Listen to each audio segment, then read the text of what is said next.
good to see a lot of known faces here.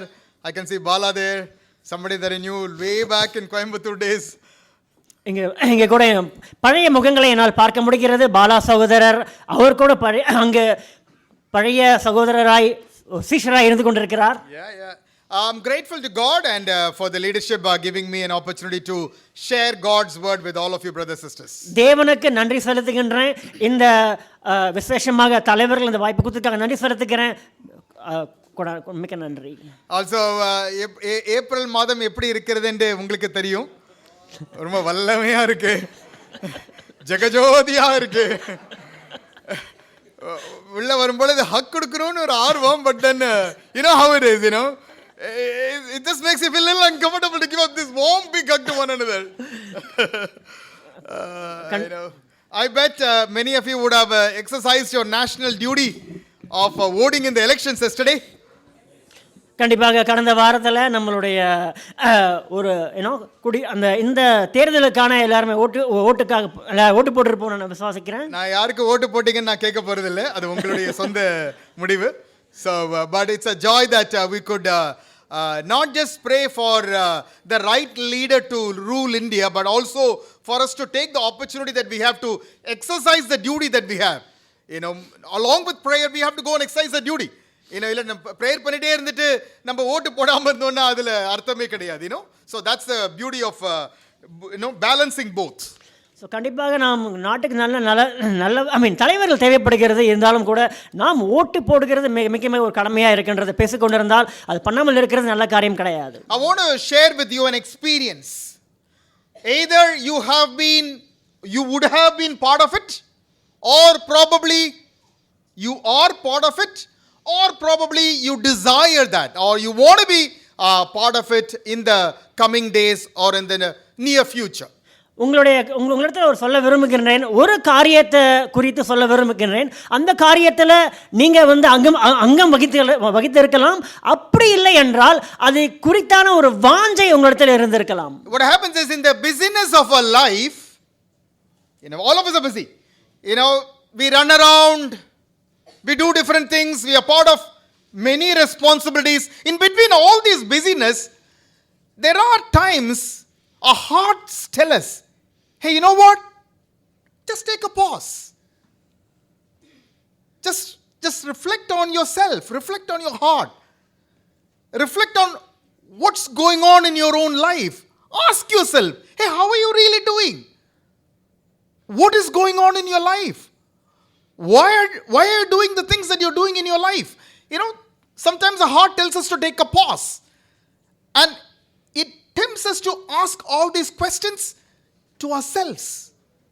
நம்மளுடைய வாழ்க்கையில் பார்க்கிற பொழுது அதிகமாக ரொம்ப பிஸியாக வேலை செய்து கொண்டு இருப்போம். ஆனாலும் இந்த ரொம்ப வேலை நடுவில் கூட சில நேரத்தில் நம்மளுடைய இருதயமானது நம்மளுடைய வாழ்க்கையில் நம்மளை குறித்து சொல்லிக் கொண்டு இருக்கும். சில இடைவெளி எடுத்துக்கொண்டு உன்னை குறித்து நீ பார்க்க வேண்டும், நீ பிரதிபலிக்க வேண்டும், எதற்காக ஓடிக்கொண்டு இருக்கிறாய், தேவையில்லாத காரியங்களுக்காக நீ ஓடிக்கொண்டு இருக்கிறாயே என்று சில இடைவெளி எடுத்து எந்த விஷயத்திற்காக நம்ம ஓட வேண்டும் என்பதான காரியங்களை குறித்து பிரதிபலிக்க வேண்டும் என்பது கூட சில நேரத்தில் இருதயம் உங்களை சொல்லக்கூடியதாக இருக்கும். Questions like, why are you so sad? Questions like, do you know why you're going through all this in your life? சில கேள்விகள் உங்களிடத்தில் வரும். என்ன கேள்விகள் என்றால், ஏன் நீங்கள் சோகமாக இருக்கிறீர்கள், எதற்காக நீங்கள் சோகமாக இருந்து கொண்டு இருக்கிறீர்கள் என்று இப்படிப்பட்ட கேள்விகள் உங்களை கேட்கக்கூடியதாக இருக்கும். Have you experienced this in your life? I bet some of you would have. அந்த ஒரு சின்ன பாஸ், அந்த ஒரு சின்ன ஒரு reflecting time, I bet you would have done that sometime or other in your own lives. சில நேரத்தில் நீங்களும் அதை செய்திருப்பீர்கள் என்று நான் நம்புகிறேன். ஏனென்றால் சில காரியங்களை குறித்து இதயமானது சொல்லும், இடைவெளி எடுத்துக்கொண்டு எந்த நல்ல காரியங்களுக்காக நீங்கள் பிரதிபலிக்க வேண்டும், அப்படிப்பட்ட காரியங்கள் இதயமானது சொல்லிக்கொண்டே இருக்கும். I think everyone needs this kind of a time, brothers sisters, in our life. நான் நம்புகிறேன் சகோதர சகோதரிகளே, ஒவ்வொருத்தருக்கும் இப்படிப்பட்ட ஒரு காரியம், ஒரு இடைவெளி நமக்கு தேவைப்படுகிறது. Irrespective of how successful we are in our life, irrespective of how busy we are in our life, irrespective of how focused or goal oriented or whatever it takes, whoever we are, I strongly believe every one of us needs that moment of taking a pause, and starting to reflect on our own lives. நாம் ரொம்ப பிஸியாக வாழ்ந்து கொண்டிருக்கின்றோம், ரொம்ப ரொம்ப நோக்கமாக இருந்து கொண்டிருக்கின்றோம், வாழ்க்கையில் அநேக காரியங்களை செய்து கொண்டு இருக்கின்றோம், ஏதோ ஒரு நோக்கத்திற்காக ஓடிக்கொண்டு இருக்கின்றோம். அது மாத்திரமல்ல, அநேக வெற்றியில்லாத காரியங்களையும் நாம் சந்தித்து கொண்டு இருக்கின்றோம்.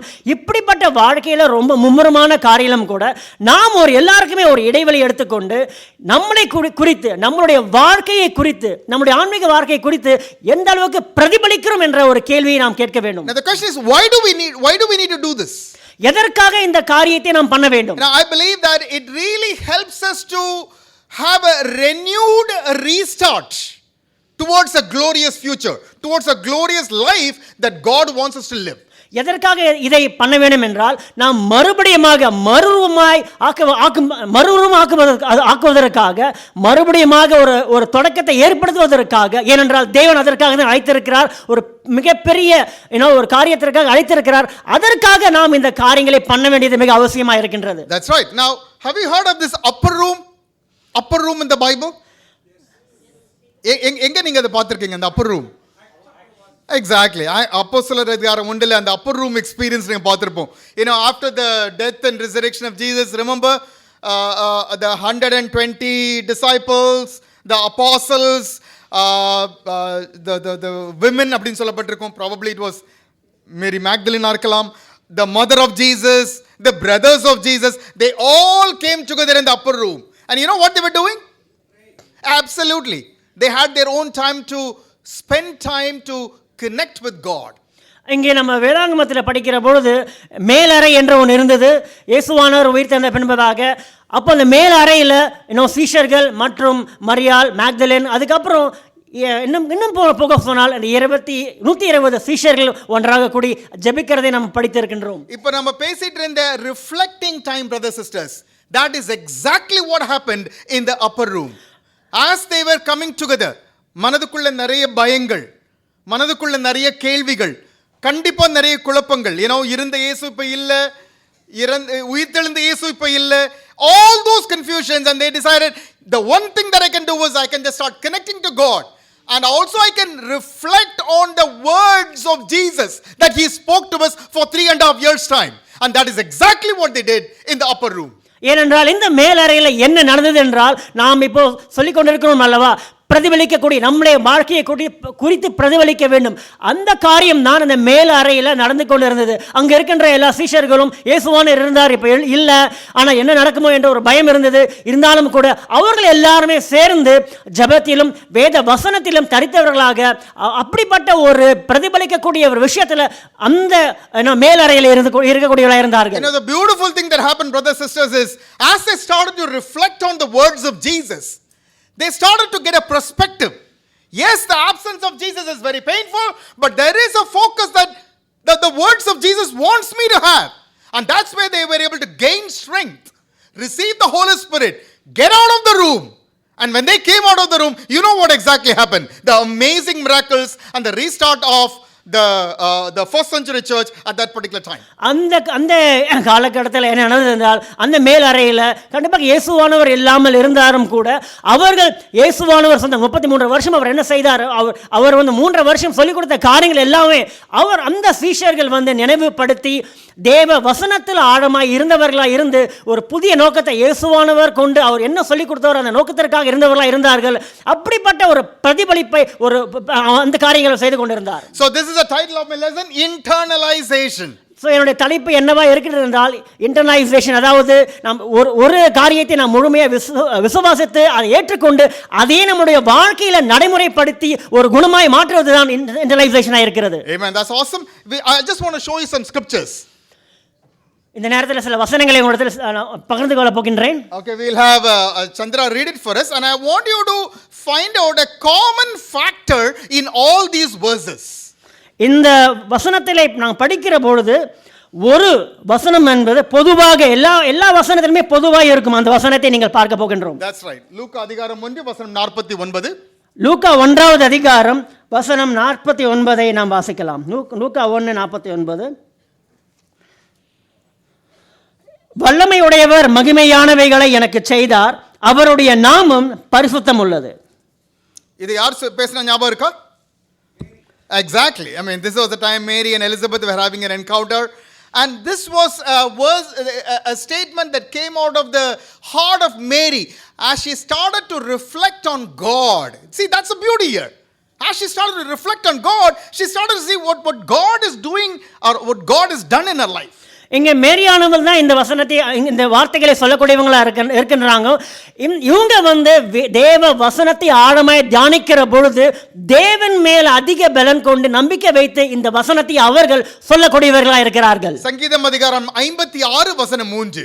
சங்கீதம் 56 வசனம் 3 நாம் வாசிக்கலாம். சங்கீதம் 56 வசனம் 3.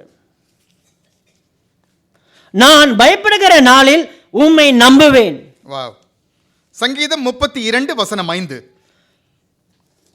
சங்கீதம் 32 வசனம் 5 வாசிக்கலாம். Psalms 32 verses 5. சங்கீதம் 32 வசனம் 5. நான் என் அக்கிரமத்தை மறைக்காமல் என் பாவத்தை உமக்கு அறிவித்தேன். என் மீறுதல்களை கர்த்தருக்கு அறிக்கையிடுவேன் என்றேன். தேவரீர் என் பாவத்தின் தோஷத்தை மன்னித்தீர். ஆமென். Amen. Psalms 61 verses 3. சங்கீதம் 61வது அதிகாரம் வசனம் 3 வாசிக்கலாம். நீர் எனக்கு அடைக்கலமும் சத்ருவுக்கு எதிரே பலத்த துருகமாய் இருந்தீர். ஆமென். Now what is the common factor do you see in all these verses? இந்த வசனத்தில் நாம் வாசிக்கிற பொழுது பொதுவான காரியம் உங்களுக்கு எதை தோன்றுகிறது? Sorry? One is characters who relied on God. Okay? Sorry? Ramani ஏதோ சொல்ல வராங்க, தொண்டையில் இருக்கு ஆனால் இங்கே வர மாட்டேங்குது உங்களுக்கு. Okay, anything else that you see as a common factor? பொதுவான ஒரு விஷயம் என்னன்னா அதில் இந்த வசனங்களில் sorry that's a good one, that's a good one. You see, எல்லாருமே தன்னை குறித்து தன்னுடைய வாழ்க்கையில் நடந்தது, தன்னுடைய எக்ஸ்பீரியன்ஸ், தான் பார்த்த விதங்கள், தான் கொண்டு செல்லப்பட்ட அனுபவங்கள், அந்த மாதிரி ஒரு விஷயங்களை you really see different individuals, brothers, sisters, who internalized God, who internalized the hand of God in their lives, and also with all what they have done, how God has viewed them, how God is working in their lives. So the whole experience was internalized by different individuals, and what they spoke is what you see here. இங்கே அநேக தனிப்பட்ட கதாபாத்திரங்களை பார்க்கிறோம். அவர்கள் தேவன் என்ன பண்ணினார், தேவன் எப்படியாக அவருடைய வாழ்க்கையில் பண்ணி கொண்டு இருக்கின்றார், அதை புரிந்து கொண்டு எல்லாருமே அவர்கள் இந்த பொதுவான விஷயம் என்னவென்றா இருக்கிறது என்றால் முழு இதயத்தோடு தேவனை குறித்தான காரியங்களை இவர்கள் சொல்லிக் கொண்டிருக்கிறார்கள். So this is what I really want us to understand, brothers, sisters, is with all the busyness of our lives, what happens is we tend to become little more எடுத்துக்கலாம்ல. I think this is what happens, with all the busyness, what happens is we tend to become little carried away. Honestly, that's what happens in my life also. I tend to be a little more narrow focused, or just focusing on one individual. ஏன் அப்படி பண்ணாங்க, ஏன் இப்படி பேசினாங்க, ஏன் எனக்கு இது நடந்தது, ஏன் கடவுள். So I really get carried away by all these things, but I fail to listen to the voice of God. But I fail to internalize so many things that God is doing or speaking or telling to me in my life, and I miss out that big picture, and I just get caught up with so many small things in my life. நம்முடைய வாழ்க்கையில் கூட அநேக நிறைய காரியங்களை பண்ணி கொண்டு இருக்கின்றோம். ஆனால் எது முதன்மையான காரியம் என்பதை சில நேரத்தில் தவற விடுகிறோம். தேவனானவர் நம்முடைய இதயத்தில் பேசிக்கொண்டு இருக்கின்றார். இதில் எதற்காக இதை பண்ணி கொண்டு இருக்கின்றாய், நாம் முதன்மையான காரியங்களை குறித்து அதிகமாய் நோக்கமாக இருக்க வேண்டும், அப்படிப்பட்ட காரியங்களை செய்து கொண்டே இருக்கின்றார். ஆனால் சில நேரத்தில் இப்படிப்பட்ட காரியத்தில் இடைவெளி எடுத்துக்கொண்டு நாம் மறுபடியும் புதுதாக்கி புதிய தொடக்கத்தை ஏற்படுத்துவது மிக மிக அவசியமாக இருக்கின்றது. ரீசெண்டாக ஒரு பிரதர் நான் பேசிட்டு இருக்கும்பொழுது ஒரு தமிழ் படத்தை பற்றி என்கிட்ட சொல்லிட்டு இருந்தார். அதில் ஒரு கணவன் மனைவிக்குள்ள ஒரு பயங்கர பிஸியாக இருக்கிறாங்க. they're too busy. They fail to recognize one another. They fail to appreciate, understand one another. ஒரு பேச்சே கிடையாது அவங்களுக்குள்ள, அப்படியே ஓடிட்டே இருக்காங்க, ஒரு மிஷின் மாதிரி ஓடிட்டே இருக்கிறாங்க. At some point the wife is longing for a conversation. வீட்டுக்குள்ள அந்த அலெக்சா இருக்கும் தெரியுமா? அலெக்சா தெரியுமா? அலெக்சான்றது ஒரு ஸ்க்ரீன், இதான் அலெக்சா. இந்த அலெக்சாட்ட பேச ஆரம்பிப்பாங்க இந்த வைஃப் டெய்லி. அலெக்சாட்ட சொல்லுவாங்க, நான் சொல்ற விஷயங்கள நீ பதில் சொல்லாத அலெக்சா, ஆனால் நான் சொல்றதெல்லாம் நீ கேட்டுக்கோ. நான் எனக்கு இதெல்லாம் தேவையா இருக்கு, நான் இப்படிலாம் ஃபீல் பண்றேன். Because Alexa at some say I don't understand what you're saying அப்படின்னு சொல்லி. பட் ஆனால் அந்த ஒய்ஃப்க்கு அது கேட்க விருப்பம் இல்லை. ஏன்னா அதை தான் அவங்க ஹஸ்பண்டை கேட்டிருப்பாங்க. I don't understand what you saying, ஏதோ பேசினே இருக்கிறேன். So sometimes that's exactly what happens in our life. We are not able to connect with God. We are not even able to connect with what's happening in our own life because we fail to reflect. அந்த அப்பர் ரூமில் அது அந்த ஒரு reflection நடக்கலைன்னா அந்த வல்லமையான ஒரு காரியம் அந்த பயந்து போன அந்த 12 பேர்ட்டு வந்திருக்காது. பயந்து போய் திரும்ப நம்ம என்ன அந்த மீன் பிடிக்க போயிடலாம். நீ டாக்ஸ் கலெக்டர் வேலை பண்ணிட்டு இருந்தால் நீ அதை போய் பண்ணு, நீ அந்த வேலை பண்ணிட்டு இருந்தால். But that's not what happened. They all came outside and this amazing guy called Peter stood up before this crowd. And let's reflect on what exactly happened in the life of Peter. Let's turn our Bibles to the book of Acts. நாம் பேதுருவா குறித்து பார்க்க போகின்றோம். அவர் எப்படி ஒரு அற்புதமான காரியத்தை பண்ணார் என்பதை குறித்து பார்க்க போகின்றோம். அப்போஸ்தலர் புத்தகத்தில் படிக்க போகின்றோம். Acts 2 verses 14 and 15. நாம் அப்போஸ்தலர் 2வது அதிகாரம் 14 15 நாம் வாசிக்கலாம். அப்போஸ்தலர் 2 14 15. அப்பொழுது பேதுரு 12 கூட நின்று அவர்களை நோக்கி உரத்த சத்தமாய், யூதர்களே, எருசலேமில் வாசம் பண்ணுகிற ஜனங்களே, நீங்கள் எல்லோரும் அறிந்து கொள்வீர்களாக, என் வார்த்தைகளுக்கு செவி கொடுங்கள். நீங்கள் நினைத்தபடி இவர்கள் வெறி கொண்டவர்கள் அல்ல, பொழுது விடிந்து 3ஆம் மணி வேளையாய் இருக்கிறதே. Amazing. Continue. Probably we can continue till 24, bro. 24. Because it talks about the scripture from the book of Joel. வசனம் 16. தீர்க்கதரிசியாகிய யோவேலினால் உரைக்கப்பட்டபடியே இது நடந்தேறுகிறது. கடைசி நாட்களில் நான் மாம்சமான யாவர் மேலும் என் ஆவியை ஊற்றுவேன். அப்பொழுது உங்கள் குமாரரும் உங்கள் குமாரத்திகளும் தீர்க்க தரிசனம் சொல்லுகிறவர்கள் உங்கள் வாலிபர் தரிசனங்களை அடைவார்கள். உங்கள் மூப்பர் சொப்பனங்களை காண்பார்கள். என்னுடைய ஊழியக்காரர் மேலும் என்னுடைய ஊழியக்காரிகள் மேலும் அந்த நாட்களின் ஆவியை ஊற்றுவேன். அப்பொழுது அவர்கள் தீர்க்க தரிசனம் சொல்லுவார்கள். அல்லாமலும் உயர வானத்திற்கு அற்புதங்களை, தாழ பூமியிலே ரத்தம், அக்னி, புகைக்காடாகிய அதிசயங்களையும் காட்டுவேன். கர்த்தருடைய பெரிதும் பிரகாசமுமான நாள் வரும் முன்னே சூரியன் இருளாகவும் சந்திரன் ரத்தமாகவும் மாறும். அப்பொழுது கர்த்தருடைய நாமத்தை தொழுது கொள்கிறவர் எவனோ அவன் ரட்சிக்கப்படுவான் என்று தேவன் உரைத்திருக்கிறார். இஸ்ரவேலரே, நான் சொல்லும் வார்த்தைகளை கேளுங்கள். நீங்கள் அறிந்திருக்கிறபடி நசரேனாகிய இயேசுவை கொண்டு தேவன் உங்களுக்குள்ளே பலத்த செய்கைகளையும் அற்புதங்களையும் அடையாளங்களையும் நடப்பித்து அவைகளினாலே அவரை உங்களுக்கு வெளிப்படுத்தினார். அப்படி இருந்தும் தேவன் நிர்ணயித்த ஆலோசனையின்படி அவருடைய அவரின் முன்னறிப்பின்மேலும் ஒப்புக்கொள்கப்பட்ட அந்த இயேசுவை நீங்கள் பிடித்து அக்கிரமக்காரருடைய கையினாலே சிலுவையில் ஆணியடைத்து கொலை செய்தீர்கள். தேவன் அவருடைய மரண உபாதிகளின் கட்டை அவிழ்த்து அவரை எழுப்பினார். அவர் மரணத்தினால் கட்டப்பட்டிருக்கலாகாத இருந்தது. ஆமென். Now it's amazing to see how Peter brought the whole picture of Jesus here, and he really talked about why Jesus died on the cross. இங்கே இயேசுவானவரை குறித்து முழு பகுதியும் இங்கு அவர் விளக்கக்கூடியவராக இருக்கிறார். ஆனால் இயேசுவானவர் ஏன் இறந்தார் என்பதை அவர் சொல்லவில்லை. But the climax is verses 36 and 37. ஆனால் அந்த முக்கியமான வசனம் இந்த அப்போஸ்தலர் 2 36 37 வசனத்தை அதில் தான் இருக்கின்றது. அப்போஸ்தலர் 2வது அதிகாரம் வசனம் 36 வாசிக்கலாம். ஆகையால் நீங்கள் சிலுவையில் அறைந்த இந்த இயேசுவையே தேவன் ஆண்டவரும் கிறிஸ்துவமாக்கினார் என்று இஸ்ரவேல் குடும்பத்தார் யாவரும் நிச்சயமாய் அறிய கடவர்கள் என்றார். இதை அவர்கள் கேட்டபொழுது இதயத்திலே குத்தப்பட்டவர்களாகி பேதுருவையும் மற்ற அப்போஸ்தலரையும் பார்த்து, சகோதரரே, நாங்கள் என்ன செய்ய வேண்டும் என்றார்கள். பேதுரு அவர்களை நோக்கி, thanks bro. Now the whole focus, brothers sisters, is verses 37 when it comes to the response that the people gave to the statement that Peter made that you put Jesus on the cross. இந்த வசனத்தில் பார்க்கிற பொழுது பேதுருவானவர் சொல்லுகிறார், நீங்கள் தான் இயேசுவை சிலுவையில் அறைந்தீர்கள் என்று அவர் சொல்லுகிறார். I mean, the people were not like, oh thank you Peter, ரொம்ப நாளா இந்த ஒரு டவுட்டாவே இருந்தது, I was not very clear about this whole issue, thank you for letting us know. இங்க வந்து அங்க இருக்கிற யூதர்கள் நினைச்சிருக்கலாம், பேதுருவே நன்றி, ரொம்ப நாளா எனக்கு இந்த சந்தேகங்கள் இருந்தது, இயேசுவானவர் ஏன் இறந்தார் என்று, அதற்காக இந்த விளக்கத்தை கொடுத்திருக்கிறார், அப்படி நினைத்திருக்கலாம். But that's not exactly how the people responded here.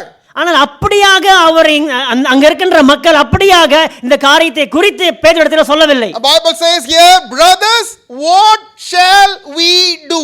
Look at that. I understand that it is because of me. There is something in me that put Jesus on the cross. I'm able to understand that.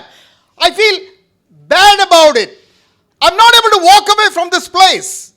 I'm not able to move forward. Thinking that, okay, I understand, it's okay. I'm not able to move forward. I think I have to do something. I think God expects something out of me. I want you to tell me, Peter, what is that I need to do now? இங்கே பேதுருவானவர் நீங்க தான் இயேசுவை சிலுவையில் அறைந்தீர்கள் என்று சொன்ன உடனே அங்க இருக்கின்ற யூதர்கள் வந்து கஷ்டமாக உணர்ந்தார்கள், குத்தப்பட்டவர்களாக இருந்தார்கள். அந்த இடத்தை விட்டு உடனே போய்விடவில்லை. அவர்கள் மிக மிக குத்தப்பட்டு நாங்கள் என்ன செய்ய வேண்டும் பேதுருவே என்று all the while Peter, I thought that Jesus would have done something wrong. ஏதோ ஒன்னு பண்ணிருக்கணும். அதனால தான் இந்த பாரிசீஸ்லாம் சேர்ந்து அவர் இவ்வளவு கஷ்டப்படுத்தி கேவலப்படுத்தி அவரை சிலுவையில் அறைந்திருக்கிறாங்க. Probably something he has done. That's what I was thinking all the while. But now I understand. It's not about the Pharisees, or it's not about what Jesus would have done or something wrong, because he has not done anything wrong. But the bottom line is something in me that put Jesus on the cross. இங்கே வந்து பரிசேயர்கள் தான் சிலுவையில் அறியலை அப்படி அவங்க நினைக்கவில்லை.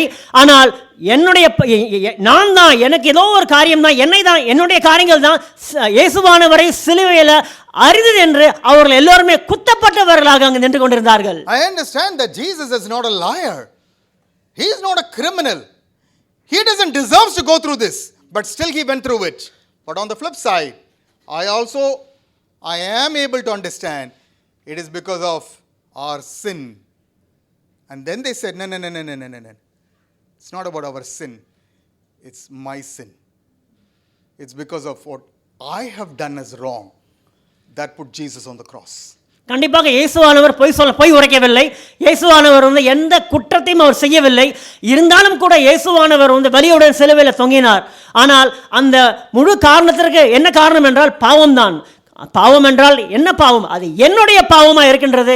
என்னுடைய பாவம் தான் இயேசுவானவரை சிலுவையில் அறைந்ததா இருக்கின்றது. அந்த காரியத்தை குறித்து அவர் குத்தப்பட்டவர்களாக இருந்தார்கள். Bible says in verses 37, they were cut to their heart. இது வந்து ஒரு சாதாரணமான ஒரு வார்த்தை கிடையாது. இருதயத்திலே தமிழ் என்ன சொல்லப்பட்டிருக்கு? குத்தப்பட்டவர்களாகி. இன்னொரு வசனத்தில் நொறுங்குண்ட ஒரு இருதயத்தோடு அப்படின்றத வேதத்தில் பார்க்கிறோம். So this is a state of heart where when you internalize something, it breaks your heart, it stirs your heart, it just moves your heart. It doesn't allows you to be normal. It puts you in a spot where you are tempted to move forward, to do something according to why you are stirred. அதாவது குத்தப்பட்டவர்கள் என்பதற்கு நொறுங்குண்டவர்களாக இருந்தார்கள். இப்படிப்பட்ட காரியம் எப்பொழுது நடக்கும் என்றால், நாம் நம்முடைய இதயத்தை முழுமையாக தேவனிடத்தில் அவருடைய வசனத்தை ஏற்றுக்கொள்ளுகிற பொழுது, புரிந்து கொள்ளுகிற பொழுது இந்த காரியம் நடக்கும். இப்படிப்பட்ட நிலையில் இருக்கிறவர்கள் உடனே அவர்கள் மிக வருத்தப்படக்கூடியவர்களாக இருப்பார்கள். உடனே அந்த இடத்தை விட்டு போக முடியாது. மிக குத்தப்பட்டவர்களாக இருந்து ஏதாவது ஒரு காரியத்தை நான் பண்ண வேண்டும். அது உங்களை வந்து வல்லமையாக ஆளுகை செய்யக்கூடிய ஒரு காரியமாய் மாறிவிடுகிறது. So brothers and sisters, இப்போ உங்களுக்கு புரிஞ்சிருக்கும்னு நினைக்கிறேன். அந்த அப்பர் ரூம்ல அந்த சகோதரர்கள் ஒன்றாக கூடி வந்த பொழுது இந்த ஒரு எக்ஸ்பீரியன்ஸ் தான் அவர்களுடைய வாழ்க்கையில், அவருடைய இருதயத்தில் ஒரு பெரிய ஏவுதலை ஏற்படுத்தியது, ஒரு மன மாற்றத்தை கொண்டு வந்தது. And that is where they were able to come out and say, I think I have to speak about Jesus. I just can't be quiet. Because he died for my salvation. And also he died for the change or the transformation of this whole world. I have to do something about it. அதற்காக தான் அந்த மேலறையில் அவர்கள் சீஷர்களாக அநேக சீஷர்கள் வந்து கூடி இப்படிப்பட்ட ஒரு மாற்றத்தை அவர்கள் முடிவெடுத்தார்கள். நான் இயேசுவானவரை நான் நிறுத்திவிடக்கூடாது, அவரை குறித்து நான் மக்களிடத்தில் யூதரிடத்தில் பிரசங்கிக்க போகிறேன் என்று அப்படிப்பட்ட ஒரு முடிவெடுத்தார்கள். ஏனென்றால் இயேசுவானவர் அவர் மரித்ததின் நோக்கமாக இருக்கிறதுக்கு காரணம் என்றால் இந்த உலகத்தில் இருக்கிற எல்லா மக்களும் அவர்கள் மாற்றமடைய வேண்டும், அவர்கள் தேவனுக்குள்ளாய் வர வேண்டும். அதற்காக தான் இப்படிப்பட்ட ஒரு எல்லா இந்த காரியமும் இந்த மாற்றமானது மேலறையில் அவங்க அவங்க எடுத்த முடிவாக இருந்தது. Brothers, sisters, God's movement right from the time of Adam and Eve has always, grown, transformed by people. Not because of their own emotions or feelings, even though it was a part of it, but largely because they were driven when they internalized. Let me repeat once again. Let me repeat that word, internalize. When they internalized God's word to their own hearts. And when they did that, they were able to stand up, rise up to do something radical to glorify the name of God. இந்த தேவனுடைய ராஜ்யம் என்பது எப்போது தொடங்கியது என்றால் ஆதாம் ஏவாள் அப்பொழுதிருந்தே தேவனுடைய ராஜ்யமானது தொடங்கிவிட்டது. அப்போதிலிருந்து தேவனுடைய ராஜ்யமானது வல்லமையாக அது வந்து கொண்டு இருக்கின்றது. அநேக மக்கள் அதில் பங்கெடுத்து கொண்டார்கள். ஆனால் என்ன விஷயம் என்றால் அநேக மக்கள் வந்து அந்த தேவ வசனத்தை அவர்கள் ஏற்று தன்னுடைய முழு இதயத்தோடு ஏற்றுக்கொள்ளுகிற பொழுது அந்த தேவ ராஜ்யம் அவர்களை நகர்த்துகிறது. அது மாத்திரமல்ல தேவனுக்காக பெரிய காரியங்களை செய்ய அது ஒரு ஊதுகோலாக அமைந்தது. Now many miracles have happened over generations. அத நம்ம மூடி மறைக்கவே முடியாது. Many amazing ways God has answered many prayers. God has done incredible things. Unbelievable things is something that came out of God. You just can't undermine that. But beyond all these miracles, brothers and sisters, beyond all those answered prayers, beyond all those amazing things, it is all about those ordinary men and women. When they made a decision to internalize God, internalize Jesus, internalize the word of God to their own hearts, that is the place where they were able to be used by God for something amazing. தேவன் வந்து அநேக அற்புதங்களை பண்ணியிருக்கின்றார். கண்டிப்பாக தேவன் நாம் ஜெபிக்கிற பொழுது ஜெபங்களை கேட்டு அநேக விடைகளை அற்புதங்களை பண்ணுகிறார். கண்டிப்பாக அவர் பண்ணி கொண்டு தான் இருக்கின்றார். ஆனால் அது மாத்திரம் கிடையாது. அவர் அற்புதங்களை மாத்திரம் அல்ல, நம்ம ஜெபத்தை கேட்டு அற்புதங்களை மாத்திரம் கிடையாது, இன்னும் அநேக நல்ல காரியங்களையும் பண்ணி கொண்டிருக்கின்றார். இருந்தாலும் கூட நாம் தேவ வசனத்தை நாம் உள்நோக்கி முழுமையாக ஏற்றுக்கொள்ளுகிற பொழுது அப்பொழுதுதான் உண்மையான மாற்றத்தை நாம் வந்து காண முடியும். Now there was a world famous painter who lived during the year 1600s in Netherlands, and his name was Rembrandt. அதாவது ஒரு சிறந்த ஓவிய கலைஞர் இருந்தார். அவருடைய பெயர் ரெம்பிராண்ட். அவர் எப்பொழுது இருந்தார் என்றால் 16வது நூற்றாண்டில் அவர் வாழ்ந்தவராயிருந்தார். That's right. He was very famous because he used light and shadow very powerfully in all his paintings, which made him world famous. ஏனென்றால் அவருடைய ஓவியமானது மிக சிறந்ததாக இருந்தது என்றால் அவருடைய ஓவியத்தில் தன்னுடைய நிழலையும் ஒளியையும் எடுத்துக்கொண்டு அந்த ஓவியத்தை அவர் வரையக்கூடியவராக இருந்தார். He became his career by painting pictures of cities, prominent businessmen, shipbuilders, politicians, their families. He would draw the life or the family portrait of them, and you would sell them, and you made big money, and he became very famous.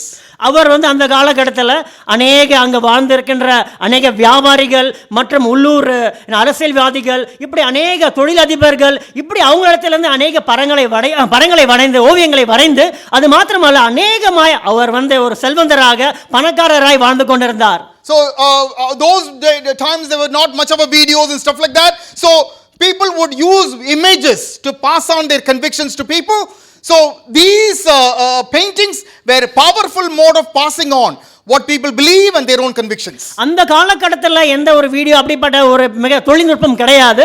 ஆதலால் ஏதாவது ஒரு மக்களிடத்தில் ஒரு காரியத்தை கொண்டு செல்ல வேண்டும் என்றால் இந்த ஓவியத்தை தான் கொண்டு செல்வார்கள். ஆதலால் அந்த காலகட்டத்தில் ஓவியம் என்பது ஒரு மிகப்பெரிய வல்லமையான ஒரு காட்சி பொருளாக இருந்தது. Rembrandt's father was a godly man, and that was a time modern Luther took away the Bible scriptures and he pasted it on the walls of the church where people were able to read the scriptures. So his father would read the scriptures and he would come home and he would recite the scriptures to all his children. So Rembrandt started to grow up loving God's word. அங்கு ஒரு நல்ல காரியம் என்னவென்றால் இந்த ரெம்னாண்டுடைய தகப்பனார் என்பவர் வந்து ஒரு தேவ மனிதராய் இருந்தார். அவர் அந்த காலகட்டத்தில் பார்க்கிற பொழுது மார்ட்டின் லூதர் அவர் தான் வந்து வேதாகமத்தை மொழிபெயர்த்தவராக இருந்தார். அப்பொழுது அவர் வந்து அவருடைய அந்த வேத வசனங்களை அங்கு எங்கும் செவர்களில் ஒட்டுவார்கள். அதை அவர் படித்து விட்டு மறுபடியும் வீட்டுக்கு வருகிற பொழுது அந்த காரியத்தை தன்னுடைய குடும்பத்தில் எல்லாரும் சொல்லுவார். அதன் மூலமாக இந்த ரெம்பராண்ட் வந்து ஒரு தேவ மனிதனாய் மாறிக்கொண்டிருந்தார். Rembrandt started to paint all the Bible stories, the scenes of the Bible, the parables, and more than 1/3 of his whole paintings was something that was from the Bible. அவர் இதன் மூலமாக தன்னுடைய முழு ஓவியத்தையும் ஒரு பகுதி என்பது வேதாங்கம கதாபாத்திரங்களை குறித்தான ஓவியங்களை அவர் வரைய தொடங்கினார். In the year 1963, Rembrandt, when he was 26 years old, he drew this painting and he named it as The Storm in the Sea of Galilee. அவர் அதாவது 16ஆம் நூற்றாண்டத்தில் ஒரு அற்புதமான ஒரு ஓவியத்தை வரைந்தார். அது என்ன ஓவியம், சிறந்த ஓவியமாய் இருந்தது. அந்த ஓவியம் என்னவாய் இருந்தது என்றால் கலிலேயா கடலின் புயல் என்ற ஒரு ஓவியமாய் மாறினது. உங்களுக்கு இந்த பேரபிள் தெரிஞ்சிருக்கும்னு நினைக்கிறேன். பேரபிள் கிடையாது, இந்த ஒரு நிகழ்வு நடந்த ஒரு நிகழ்வு.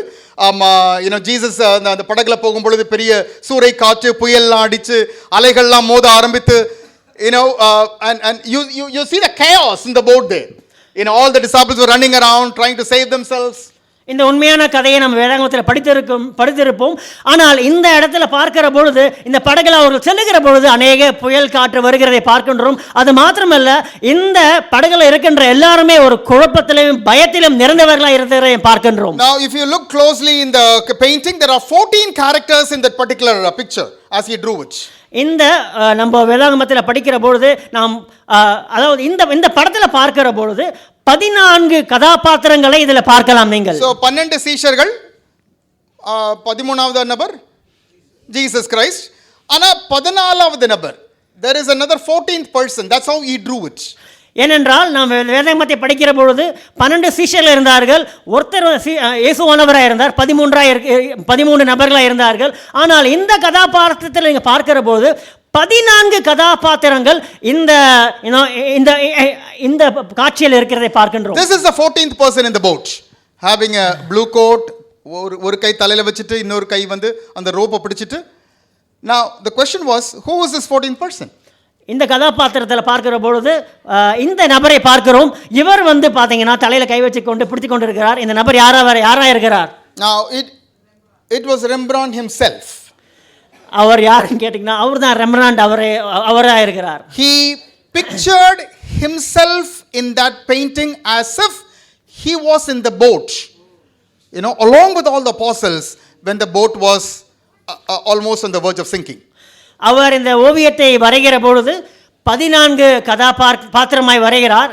அதில் அவருடைய உருவத்தையும் வரைந்திருக்கிறார்.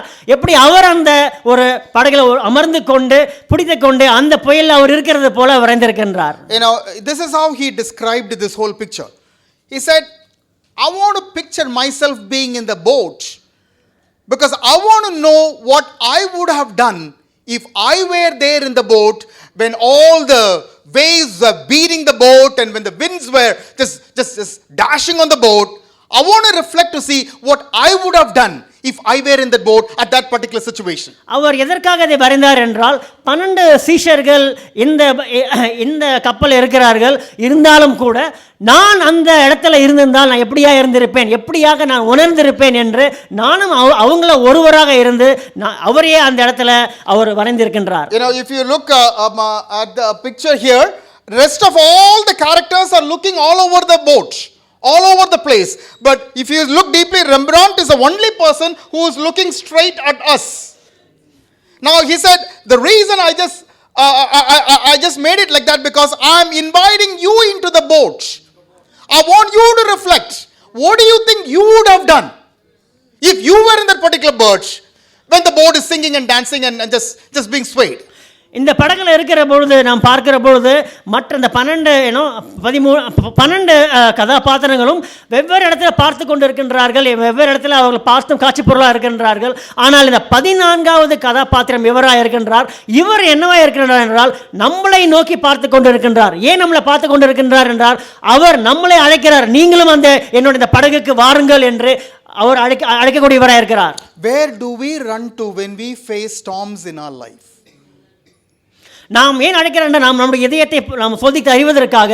நாம் நம்மளுடைய வாழ்க்கையில் பெரிய புயலாய் நம்ம பிரச்சனைகளை சந்திக்கிற பொழுது எப்படியா இருப்போம்? Are we not good fixers in our life?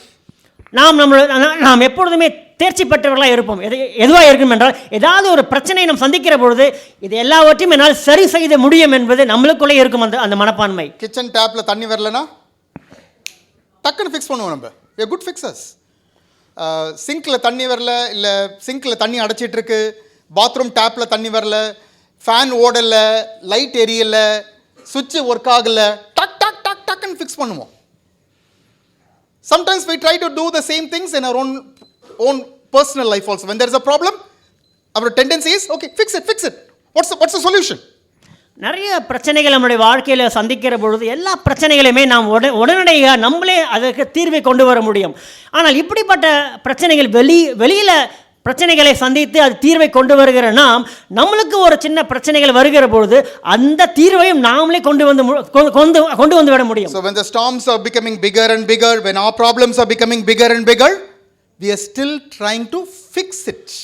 ஆனால் நம்மளுடைய வாழ்க்கையில் புயல் போல ஒரு பிரச்சனை வருகிற பொழுது எப்படி சின்ன சின்ன பிரச்சனைகளை நாமளே அதை சரி செஞ்சோமோ பெரிய பிரச்சனைகளையுமே சரி செய்ய முடியும் என்பதான பிரச்சனை. அதிலேயே அந்த மனப்பான்மையில் இருந்து கொண்டு அப்படியே நாம் அந்த மனப்பான்மை இருந்து கொண்டு இருக்கின்றோம். But the Rembrandt's painting was all about it's all about why are you not running to Jesus? When the problem is over your head, when you feel like this is too much for me, when you're panicked, when you're overwhelmed, why are you not running to Jesus? Why are you still trying to fix your problem by yourself? ஆனால் Rembrandt என்ன கேட்கிறார் என்றால், இப்படிப்பட்ட பிரச்சனைகள் உங்களுக்கு வருகிற பொழுது, புயல் போல பிரச்சனைகள் வருகிற பொழுது ஏன் நீங்கள் இயேசுவிடத்தில் ஓடி அவரிடத்தில் அவரை நீங்கள் அரணை ஏற்றுக்கொள்ளக்கூடாது என்று. ஏனென்றால் நிறைய நேரத்தில் என்ன நடக்கிறது என்றால், இப்படிப்பட்ட பிரச்சனைகள் தலைக்கு மேலே வருகிற பொழுது, பிரச்சனைகள் அதிகமாக வருகிற பொழுது இதிலிருந்து மீள முடியாமல் நம்மளே அதை சரி செய்ய முடியலாம் என்று இருந்து கொண்டு இருப்போம். ஆனால் ரெம்ப்ராண்ட் கேட்கிறது என்றால், நீங்கள் இயேசுவிடத்தில் ஓடி வர வேண்டும், அப்பொழுதுதான் உங்களுக்கு அந்த தீர்வு கண்டிப்பாக வரும். Later Rembrandt got married and he had 4 children. அதன் பின்பதாக இந்த அற்புதமான ஓவியத்தை அதுக்கப்புறமாக ரெம்ப்ராண்டுக்கு ஒரு திருமணம் நடந்தது. அவருக்கு 4 பிள்ளைகள் பிறந்தார்கள். நாங்களும் 1 2 3 4 அந்த மாதிரி தான் பிறந்தது, ஒரே இதில் பிறக்கல. டக்குன்னு சொன்ன உடனே நீங்கள் ஒரே பிரசவத்தில் 4 குழந்தைங்களா அப்படின்னு பயந்துட வேண்டாம். ஸோ நான் அதுக்கு பிறகு a tragedy struck his family where 3 of his children died when they were very young. ஆனால் அதன் பின்பதாக ஒரு மிகப்பெரிய மிகப்பெரிய விபத்து ஏற்பட்டது. அந்த விபத்தில் பார்க்கிற பொழுது 3 பிள்ளைகள் இறந்தார்கள். Right after that, few months later, his wife also died because of a sickness. அதன் பின்பதாக சில மாதங்களில் அவங்களுடைய மனைவியும் நோய்வாய்ப்பட்டு இறக்கக்கூடியவர்களாக இருந்தார்கள். It was tough for him to survive because he could not paint after all this tragedy that he went through, where he had no money, where he had to sell his house to survive. ஏனென்றால் இப்படிப்பட்ட சூழ்நிலையில் இந்த Rembrandt அவர் ரொம்ப கஷ்டப்பட்டார். அவரால் எந்த ஒரு ஓவியத்தையும் வரைய முடியாமல் போனது. ஏனென்றால் அவருக்கு பணம் இல்லாமல் இருந்தது, போதிய வசதி இல்லாமல் இருந்தது. அதுக்கப்புறம் தன்னுடைய சொந்த வீட்டை அவர் விற்கக்கூடியவராய் மாறினார். And later, few months later, his 4th son also died. அதுக்கப்புறம் சில மாதங்கள் சென்ற பின்பதாக அவர் 4வது மகன் அவர் இறந்து போனார். Now lost everything in his life. 4 children, his wife, he lost his house, he became bankrupt, could not paint, It was a very disastrous situation that he went through. அவர் ரொம்ப மோசமான நிலைமையில் இருந்தார். அவருடைய சொந்த மனைவி, 4 பிள்ளைகள் மற்றும் அவருடைய வீடு இவைகள் எல்லாமே அவர் இழந்து போனக்கூடியவராக இருந்தார். அவருக்கு இருந்த எல்லா பணமும் திவாலானது. அவர் ரொம்ப கஷ்டத்திலேயே மோசமான நிலைமையில் அவர் தள்ளப்பட்டார். Later in that period, he painted a painting which he called it as the raising of the cross. அதன் பின்பதாக அவர் வேற ஒரு சில நாட்கள் சென்ற பின்பதாக வேற ஒரு அற்புதமான ஓவியத்தை அவர் வரைந்தார். அந்த ஓவியத்துக்கு என்ன பெயர் என்றால் the raising of the cross. சிலுவையை உயர்த்துதல். அதற்கு தலைப்பை அவர் கொடுத்தார். This painting is all about the cross of Jesus was raised by the Roman soldiers to just put it on the hole so that it can stand straight. இந்த படத்தில் எதை நாம் பார்க்கிறோம் என்றால் இயேசுவானவர் சிலுவையில் அறையப்பட்டவராக இருக்கின்றார். அந்த சிலுவையை எடுத்து அந்த பெரிய குழியில் நிறுத்துவதற்காக அங்கே இருக்கின்ற ரோம சேவர்கள் அவர்கள் எப்படிப்பட்ட காரியங்களை செய்து கொண்டிருக்கிறார்கள். Can you see this little man near the feet of Jesus? இங்கே பார்க்க முடிகிறதா உங்களால்? அந்த பாதப்படியில் ஒரு சின்ன ஒரு மனிதர் நின்று கொண்டிருக்கின்றார். ஒரு ப்ளூ கலர் ஹேட் போட்டிருக்காரு பாருங்க. அவருடைய நீல நிற ஒரு தொப்பி அணிந்திருக்கின்றார். அவருடைய ட்ரெஸ்ஸிங்லாம் க்ளோஸா பார்த்தீங்கன்னா அந்த முதல் நூற்றாண்டு காலங்களில் வாழ்ந்த ஒருவர் போட்ட ட்ரெஸ் மாதிரியே இருக்காது. அந்த ஹேட்லாம் அந்த மாதிரியே இருக்காது. I don't have to ask you about who he is. Rembrandt pictured himself in that particular picture, said that's me. அவர் சொல்லுகிறார், ஏன்னா அவர் அணிந்த இந்த உடையும் கூட அந்த காலகட்டத்தில் வாழ்ந்த உடை போல இல்லை. ஏனென்றால் அது எல்லாருக்குமே தெரியும் அது ரெம்பராண்ட் அந்த நபராக இருக்கின்றார். Why did he put himself there? ஏன் ரெம்பராண்ட் அவருடைய படத்தை அந்த இடத்துல வைத்திருக்கின்றார்? It was Rembrandt's way of saying, I am a sinner and I am responsible also for the death of Jesus Christ. ஏன் சொன்னார் என்றார், இயேசுவானவர் சிலுவையில் அறியப்படுவதற்கு நானும் என்னுடைய பாவமும் காரணமாக இருந்தது. அதற்காக அவர் வரைந்தார். So this was a time when Rembrandt lost everything, wife, children, house, money, everything. He made some wrong choices in his life which took him away from God. அவர் தன்னுடைய மனைவி, அவனுடைய பிள்ளைகள் மற்றும் வீடு, பணம் எல்லாவற்றையும் இழந்தவராக இருக்கிற பொழுது இந்த ரெம்பராண்ட் சில தவறான முடிவுகளை எடுத்தார். அதனால அவர் தேவனை விட்டே விலகி செல்வதற்கு காரணமாய் அமைந்தது. With all his guilt, with all his shame, with all the loss and the pain that he went through, he had the heart to picture himself near the feet of Jesus, where he communicated not just to himself, not just to his family, but to the whole world, saying, I am a sinner. I made some wrong choices in my life, and because of all my sins, I became a reason for Jesus to die and to go through all the pain what he went through on the cross. அவர் சில நாட்கள் சென்ற பின்பதாக இந்த ஓவியத்தை வரைந்தார். அந்த ஓவியம் எதை காட்டுகிறது என்றால், அவர் எடுத்த சில தவறான முடிவுகள் காரணமாக அவர் என்னுடைய பாவம் தான் இயேசுவானவரை சிலுவையில் அறைந்தது என்பதை காட்டுகிறவராக இருந்தார். அது மாத்திரமல்ல, அவர் இதை எல்லாமே பார்க்கிற பொழுது தன்னுடைய குடும்பத்திற்கு காட்டவில்லை, எல்லா உலகத்துக்கு காட்டுகிறார். என்னுடைய பாவம் தான், நானும் காரணம் தான் இயேசுவானவரை சிலுவையில் அறைந்ததற்கு முக்கியமான காரணமே அமைந்தது என்று. See, brothers and sisters, we are very good in beating around the bush.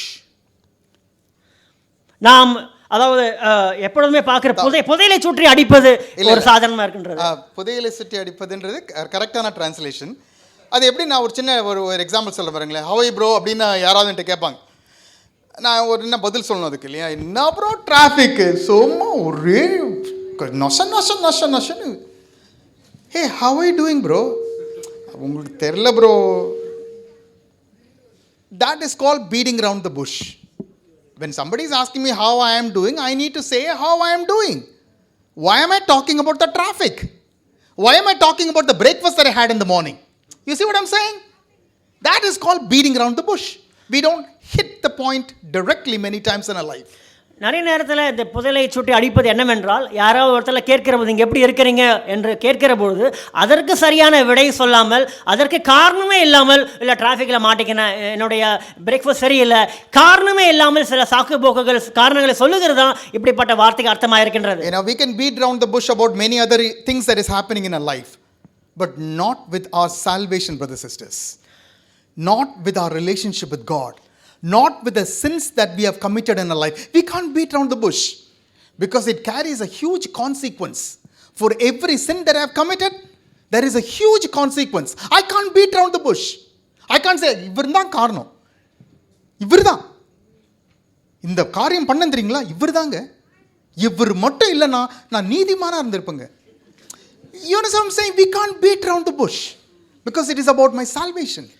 நிறைய நேரத்தில் காரணமே இல்லாமல், அதாவது உலகத்தில் எப்படிப்பட்ட காரணமே இல்லாமல், எதுக்கும் சம்பந்தமே இல்லாமல் சில சாக்கு போக்களை சொல்லிக் கொண்டு இருக்கின்றோம். ஆனால் நம்மளுடைய சொந்த, அதாவது ரட்சிப்பை குறித்து, தேவனுடைய உறவுகளை குறித்து, தேவனுக்கு இருக்கின்ற அந்த அற்புதமான உறவுகளை குறித்து, அதில் நாம் எப்பொழுதும் இப்படிப்பட்ட காரணங்களை சொல்லிக்கொண்டு இருக்கக்கூடாது. ஏனென்றால் நாம் தேவனிடத்தில் உறவுகளை நாம் காரணங்களை சொல்லுவோம் என்றால், ரட்சிப்பை குறித்து நம்ம அதிகமாக காரணம் இல்லாமல் சில வேலைகளை செய்கிற பொழுது இது நம்மளுக்கு மிகப்பெரிய ஒரு பாதிப்பை நம்முடைய ரட்சிப்புக்கும் தேவனுக்கு என்ற உறவுக்கும் ஏற்படுத்தும். ஆதலால் நாம் யாரையும் குறை சொல்லாமல் நாம் தேவனுக்கு ஏற்ற காரியங்களை செய்வோம். I think we remember the Samaritan women in the Bible, right? நம்ம எல்லாருக்குமே தெரியும், சமாரிட்டன் அந்த பெண்மணியை குறித்து எல்லாருக்குமே தெரியும். ஜீசஸ்க்கு அவங்களுக்கும் உண்டான கான்வர்சேஷனுக்கு எது ஒரு பெரிய காரணமாக இருந்தது? ஆரம்பத்தில் தண்ணி, குடிக்கிறதுக்கு தண்ணி வேணும். ஸோ அதில் தான் ஆரம்பிச்சது. ஆமாம், தண்ணி தான். யாரோ கேட்டாங்க தண்ணியா அப்படின்னு சொல்லிட்டு, அதே தான். என் காது கூர்மையாக இருக்குமா? தேங்க்யூ. ஸோ தண்ணியில் தான் ஆரம்பிச்சது. அது யார் சொன்னது தண்ணின்னு? நீங்கள் தானே? ஓகே. சரி. தண்ணி தான் ராஜா. ஸோ ஆமாம், எங்கே முடிஞ்சது? அந்த பெண்மணிக்கு எத்தனை கணவர்கள் இருந்தாங்களா முன்னாடி? 5 பேர். இப்போ யார் கூட இருக்காங்களாம்? 6வது ஒருத்தர், அவரும் கணவர் கிடையாது. எங்கே ஆரம்பிச்சது? See this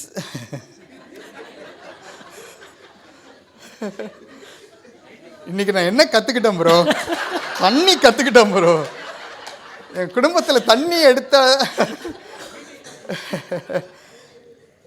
See, this is how Jesus is, brothers and sisters. He doesn't allow us to beat around the bush, to look at some of the physical things and just get moved or move away with that.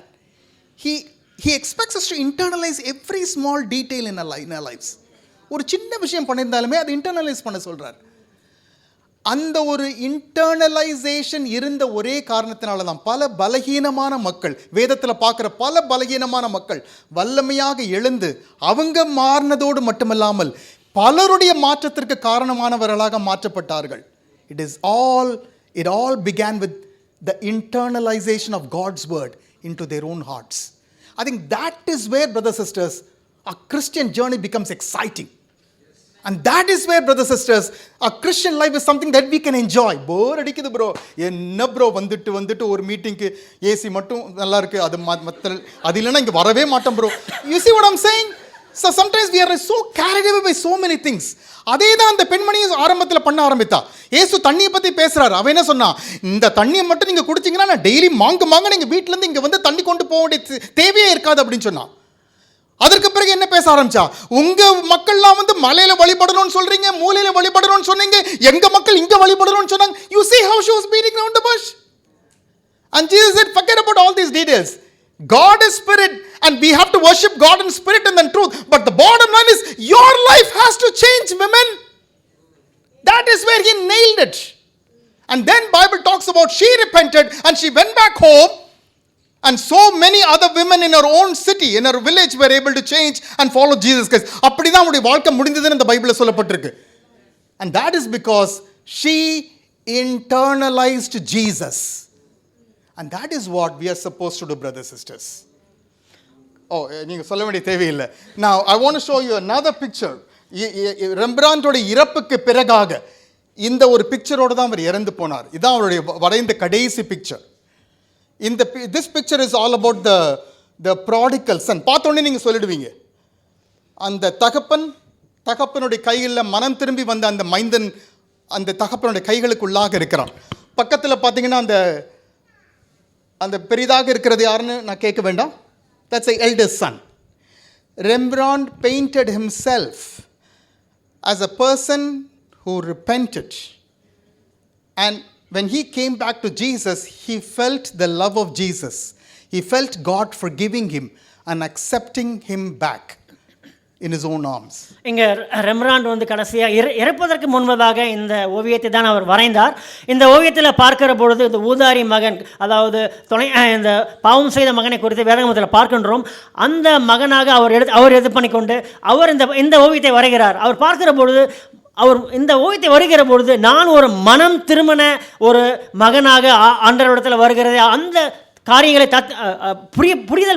புரியப்பத்திரதாக வரைந்திருக்கிறார். அது மாத்திரமல்ல, இங்கே பார்க்கிற பொழுது அங்கே நின்று கொண்டிருக்கின்ற மூத்த மகனும் சரி, அங்கே முழங்கால் படியிட்டு அந்த ரெம்பராண்ட் அவரே இந்த ஓவியம் குறிப்பிடதாக இருக்கின்றது. Now I just have 1 minute more. I just want to finish it. Oh yes, half a minute. Now let's not waste our Christian life by thinking about what others have to change. I have made that mistake many times in my life. என்னுடைய மனைவி என்னெல்லாம் மாறணுன்றது கரெக்டாக சொல்வேன் நான். என் பசங்க என்னெல்லாம் மாறணுன்றது அப்படியே பாயிண்டாக சொல்லுவேன் நான்.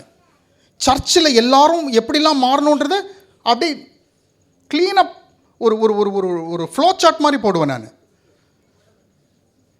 ஆனால் நான் மாறணுன்றது ஃப்ளோ சார்ட்டா? No chart. That's right.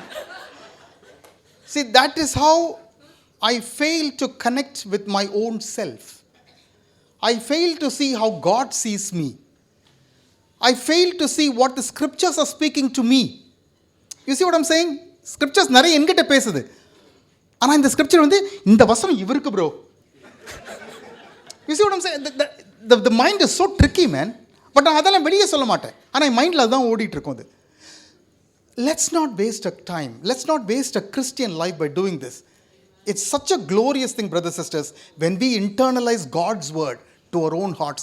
It brings a powerful transformation. Now, I really want to encourage all of us, brothers and sisters. For God so loved the world. அப்படின் படிக்க வேண்டாம்.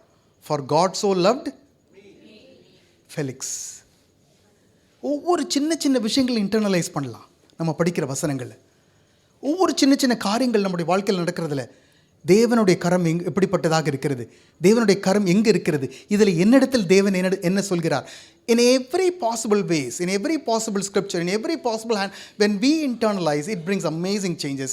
That's why, brothers and sisters, we live a Christian life to the full. இப்படி தான் நாம் தேவனுடைய வசனத்தை முழுமையாக இதயத்தில் ஏற்றுக்கொண்டு அதன்படியே வாழ்கிற பொழுது ஒரு சந்தோஷமான, ஒரு அற்புதமான ஒரு கிறிஸ்துவ வாழ்க்கையை நாம் வாழ முடியும். அதுதான் ஒரு முழுமையான ஒரு கிறிஸ்துவ வாழ்க்கையாக இருக்கின்றது. ஆதலால் நாம் எல்லோருமே வந்து தேவனுடைய வசனத்தை முழு மனதோடு ஏற்றுக்கொண்டு அதில் நெருக்கமாக அதில் அப்படியே நாம் வாழ வேண்டும். Thank you for listening. God bless all of you, brothers and sisters. செய்தி கேட்பது நன்றி. ஆமென். Amen.